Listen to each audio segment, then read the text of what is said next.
Hi guys, welcome back to my channel. मेरा नाम है Ruby and I am Indian Mountains, Canada.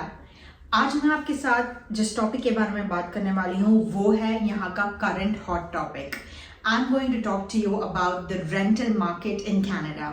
जब हम कनाडा आते हैं तो एक जॉब के साथ साथ बहुत ज़रूरी होता है मिलना एक घर, मिलना एक अपार्टमेंट या हाउस या बेसमेंट जहां हम अपनी लाइफ इन कनाडा शुरू कर सकते हैं. जब 2019 में मैं कनाडा आई थी अपने हस्बैंड के साथ, तब हमने हमारे इनिशियल डेज के लिए एक एयरबीएनबी बुक किया था डाउनटाउन मिसिसागा में.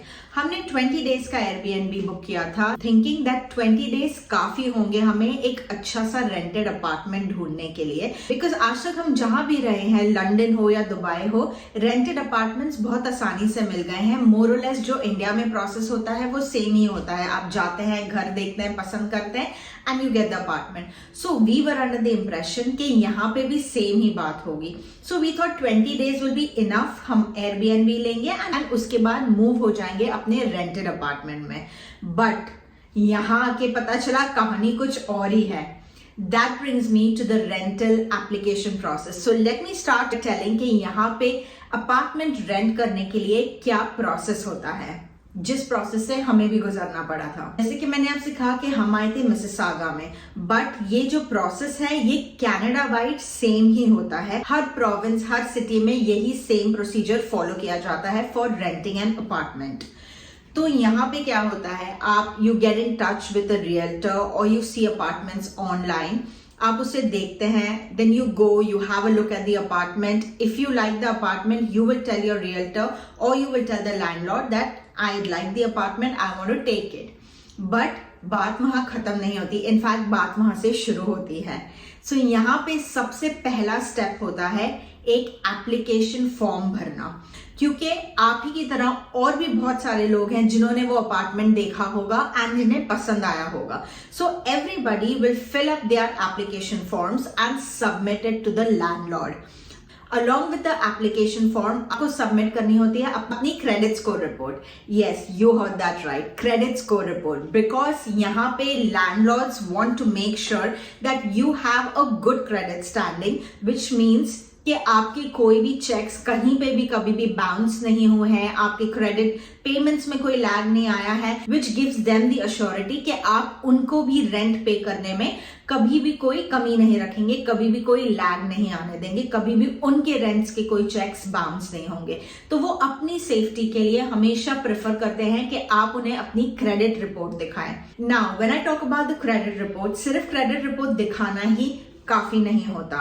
द मिनिमम स्टैंडर्ड जो यहाँ पे लैंडलॉर्ड्स एक्सेप्ट करते हैं, it is not by law but it is something जो एक मिनिमम स्टैंडर्ड सेट हो चुका है इन टर्म्स ऑफ कि इससे बिलो जो रेटिंग होती है वो वैसे अच्छी क्रेडिट स्टैंडिंग नहीं मानी जाती.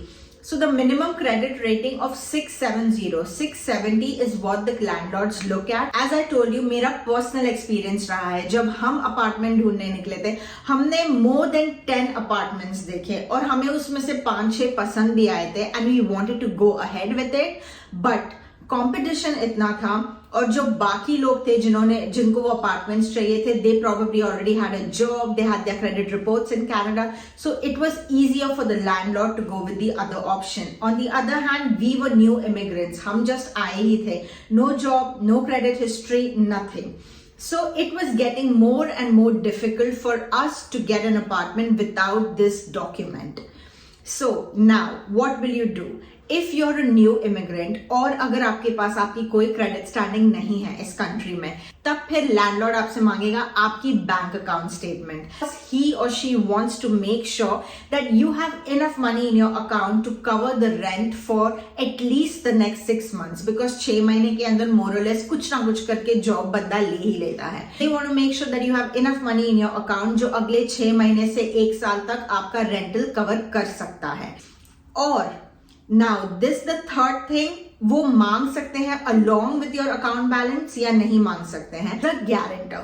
So they will ask you कि आप हमें आपके बिहाफ पे कोई गारंटर दें जो कनाडा का परमानेंट रेसिडेंट है या सिटीजन है. Only these two. कोई visit visa, work permit, student visa allowed नहीं है. तो गारंटर सिर्फ हो सकता है या तो कनेडियन सिटीजन या तो कनेडियन परमानेंट रेसिडेंट। तो वो मांगेंगे कि आपके पास जॉब नहीं है, आपके पास क्रेडिट स्टैंडिंग नहीं है, तो आप हमें किसी भी एक गारंटर को लाके दीजिए। एक गारंटर फॉर्म होता है जो उसे भरना होता है, जहां पे होता है कि इन केस जो बंदा है जो रेंट कर रहा है apartment, in case he defaults on any of his payments, then the guarantor is liable to make those payments to the landlord. सबके अलावा एक और चीज जो लगती है वो है एक employment letter. If you are someone who's already living here, या अगर आप जॉब लेकर आ रहे हैं from India or from wherever you're coming, then you will have to provide your pay stubs and your employment letter. और even अगर आप एक घर से दूसरे घर move कर रहे हैं, so these are the things that you will have to provide. So to sum it up, for renting an apartment, you have to first fill in the application form. Then you have to provide the documents, which could be if you're already in Canada working or just moving from one apartment to another. So it could be credit score statement, your employment letter, your pay stubs, and obviously your PR card copy. But if you are someone who has just come into Canada, अगर आप एक new immigrant है without any job, without any credit score, तो आपको दिखाना पड़ेगा obviously अपना PR card, उसकी एक कॉपी जाएगी with application letter and a guarantor form plus your bank statement to show that you have enough funds to support you to pay your rentals until at least you get a job. So with us the thing was, out of the 10 apartments that we saw, हमें around 5 या 6 पसंद आए थे, उसमें से almost सारे निकल गए, किसी और को मिल गए। एक अपार्टमेंट तो बिल्कुल न्यूली बिल्ट था and we were actually the first tenants to occupy an apartment in that building. तो वो बिल्डिंग का इनॉग्रेशन इन अ वे हमने किया था, बट उसके लिए to get that apartment we had to show our bank statements. तो हमने अपनी बैंक स्टेटमेंट्स दिखाई थी to show that we have enough funds to support our rental at least for the next 1 year. Plus एक और चीज है which is not the law here, ऐसा कोई लॉ नहीं है, but it totally depends on the landlord कि वो किस चीज में कंफर्टेबल करता है आपको अपना घर रेंट आउट करने के लिए, specially if you are a new immigrant. तो वो चीज थी हमारे साथ, we had to pay upfront 6 months rental. हमें 6 months का रेंटल उसे अपफ्रंट भरना था, so that he will at least be sure for the first 6 months कि अगर जॉब नहीं भी लगी तो उसके पास ऑलरेडी हमारा रेंट होगा।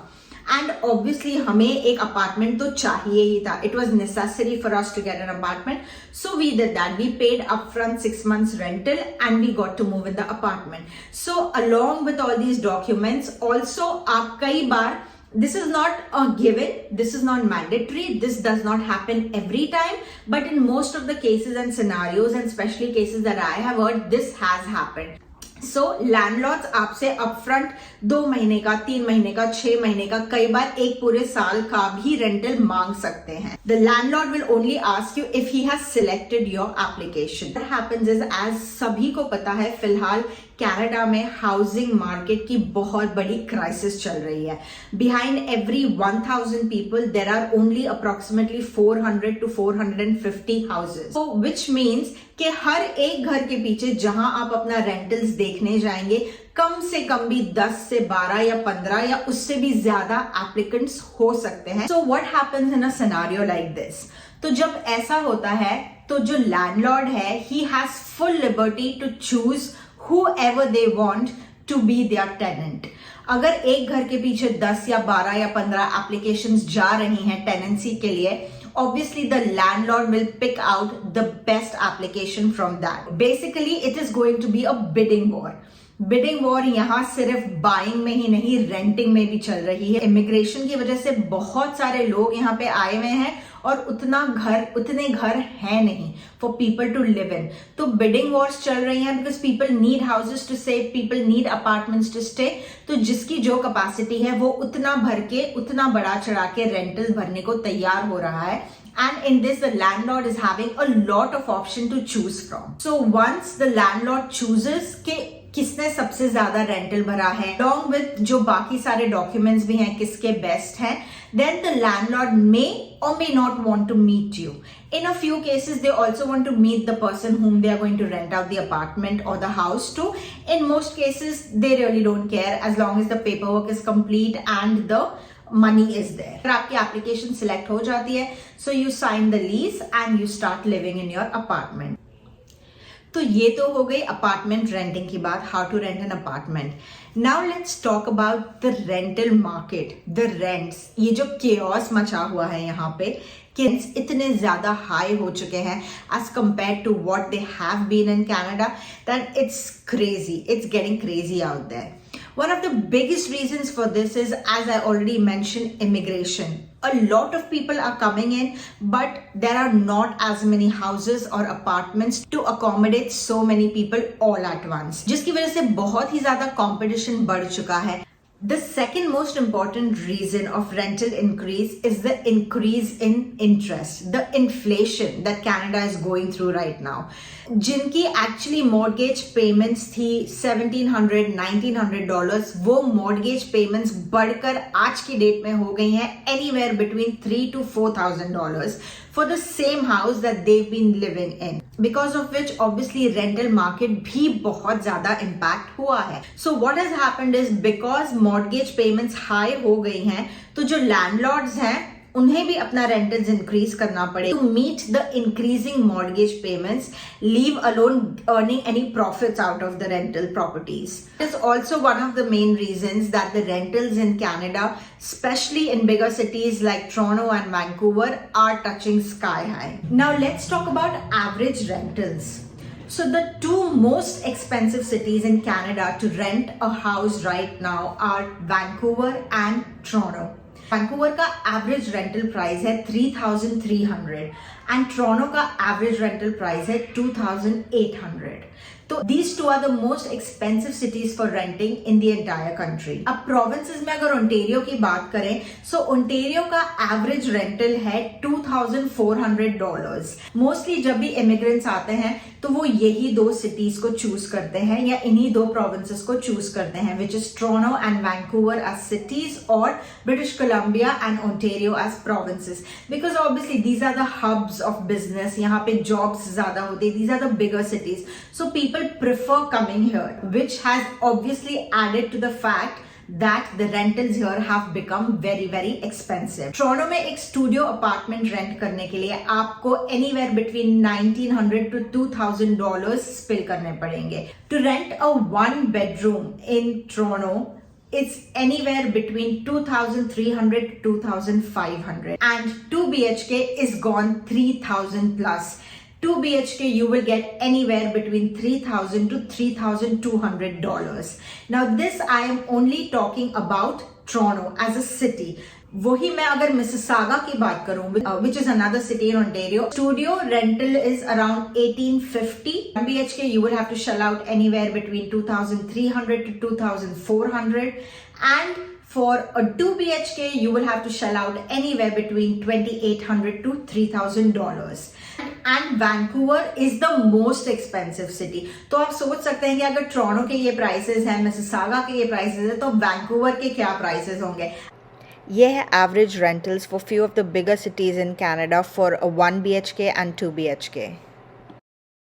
तो हो गई बात अपार्टमेंट्स की, बट काफी लोग स्पेशली स्टूडेंट्स जब यहाँ पे आते हैं, they prefer living in basements, they prefer living in shared accommodations, जहाँ पे आप एक रूम में 4 लोगों के साथ शेयर करते हैं.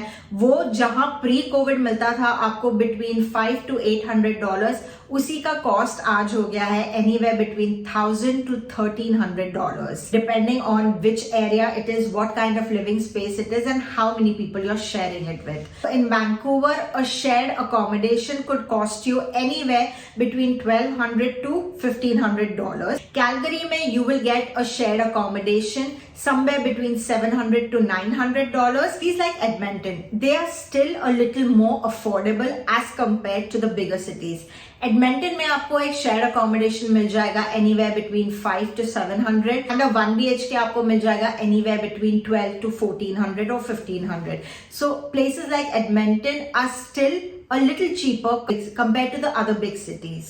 So the most expensive provinces for renting are BC, that's British Columbia, Ontario and Alberta, in that order. Also basements की अगर आप बात करें, renting procedure है वो बेसमेंट्स के लिए इतना स्ट्रिक्ट नहीं है। उसमें क्या होता है, the landlord is living right with you.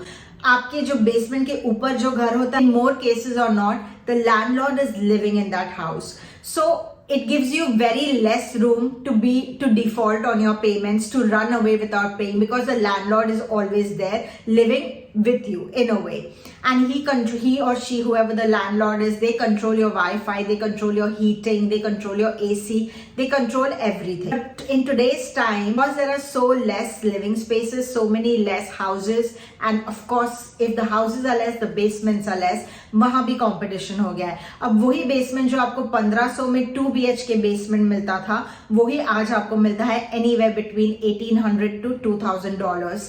पर बेसमेंट में एक बात होती है कि आपका जो वाईफाई होता है, आपका जो इलेक्ट्रिसिटी होता है, वो सारा कुछ इंक्लूडेड होता है। Advice to you would be, before coming to Canada, please choose wisely, choose your province wisely, choose your city wisely. Look at each and every aspect of the place before making the decision, because सिर्फ job मिलना ही important नहीं होता, job के साथ साथ apartment मिलना, रहने की जगह मिलना, whether it is apartment, whether it's basement, shared home, whatever, एक रहने की जगह मिलना is equally important, and एक affordable रहने की जगह मिलना होता है उससे भी ज्यादा important. So you have to look at all these aspects before you make the decision of moving to Canada. But all I would like to say you guys is take your decisions wisely. Make sure that you research thoroughly about each and every aspect of living in Canada, and then come to Canada so that you have a successful life journey here. That's it for this video. If you have liked this video, please इस video को like कीजिए और share करें अपने friends and family के साथ, and please subscribe to my channel. I bring to you a lot of informational videos and some fun and lifestyle videos about my life in Canada too. मैंने PNP in Canada, express entry changes in Canada, school admissions, इस तरीके की बहुत सारी videos बनाई हैं, तो मैं प्लेलिस्ट यहाँ पे लिंक कर दूंगी, तो आप वहां जाके सारी वीडियोस अबाउट कैनेडा इन्फॉर्मेशन देख सकते हैं। So I hope you've liked this video, and I'm going to meet you guys very soon. Till then, stay safe, take care, bye.